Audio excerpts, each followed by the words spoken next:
Hi family. Evening snack ஹெல்த்தியாகவும் இருக்கணும், அதே நேரம் குழந்தைங்களுக்கு பிடிச்ச மாதிரி இருக்கணும்னு நினைக்கிற அம்மாவா நீங்கள்? அப்போ இந்த ரெசிபி உங்களுக்காக தான்.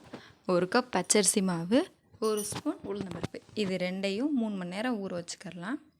இப்போது ஊற வச்ச பச்சரிசியை மிக்ஸி ஜாரில் சேர்த்து இது கூடவே 3 ஏலக்காய், 3 கரண்டி தேங்காய் பூ சேர்த்து நல்லா மையாக அரைச்சிக்கரலாம்.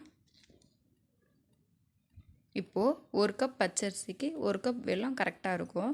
இல்லை இனிப்பு உங்களுக்கு சேர்த்து வேணும் அப்படின்னா இன்னும் கொஞ்சம் கூட சேர்த்துக்கரலாம். 1 கப் வெல்லம் சேர்த்து 1/4 கப் தண்ணி சேர்த்துக்கரலாம். இது வெல்லம் பாகலாம் தேவையில்லை, வெல்லம் கரைஞ்சால் மட்டும் போதும், இருக்கட்டும். இப்போது நம்ம அரைச்சி வச்சுருக்க மாவை ஒரு பவுலில் சேர்த்துக்கிடுவோம். மாவு இந்த பதம் இருக்கட்டும், அப்போ தான் நம்ம பாகு சேர்க்கும்போது கரெக்டாக இருக்கும். இது கூடவே நுணுக்குன்னா 1/4 ஸ்பூன் சோம்பு சேர்த்துக்கரலாம், 1/4 ஸ்பூன் சுக்கு பவுட்ரு சேர்த்துக்கரலாம். மிச்சம் இருக்க தேங்காய் பூ சேர்த்துட்டு தேவையான அளவு உப்பு சேர்த்துக்கிடுவோம். இது கூடவே ஒரு பிஞ்ச் சோடாப்பூ சேர்த்து மாவு ரெடி பண்ணிக்கிறலாம். இந்த ஸ்நாக் கண்டிப்பாக உங்கள் வீட்டில் செஞ்சு கொடுங்க.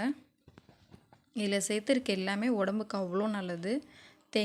தேங்காவாகட்டும், சுக்கு பவுடர், சோம்பு, வெல்லம், பச்சரிசி எல்லாமே உடம்புக்கு ரொம்ப நல்லது, ஹெல்த்தியும் கூட. இது கூடவே நம்ம கரைச்சி வச்சுருக்கிற வெள்ளைப்பாவும் சேர்த்து மாவு ரெடி பண்ணிக்கிறலாம். இதை நம்ம தோசை சட்டியிலே ஊற்றலாம், பணியார சட்டியிலே ஊற்றலாம். நான் இன்றைக்கி பணியாரமாக தான் ரெடி பண்ணியிருக்கேன். மாவு ரெடி ஆயிடுச்சு. இதை தேங்காய் எண்ணெய் இல்லைன்னா நெய் ஊற்றி சிம்லே வேக விட்டு எடுத்துக்கிடுவோம். வெல்லம் சேர்த்துருக்கிறதுனால அடி பிடிக்க தான் செய்யும். நம்ம சிம்லே வேக வச்சு எடுத்தோன்னா கருகாமல் நல்லா பக்குவமாக வரும். இதை கண்டிப்பாக உங்கள் வீட்டில் நீங்களும் ட்ரை பண்ணி பாருங்கள். டேஸ்ட் அவ்வளோ ருசியாக இருக்கும். வாங்க சாப்பிட்லாம். தேங்க்ஸ் ஃபார் வாட்சிங்.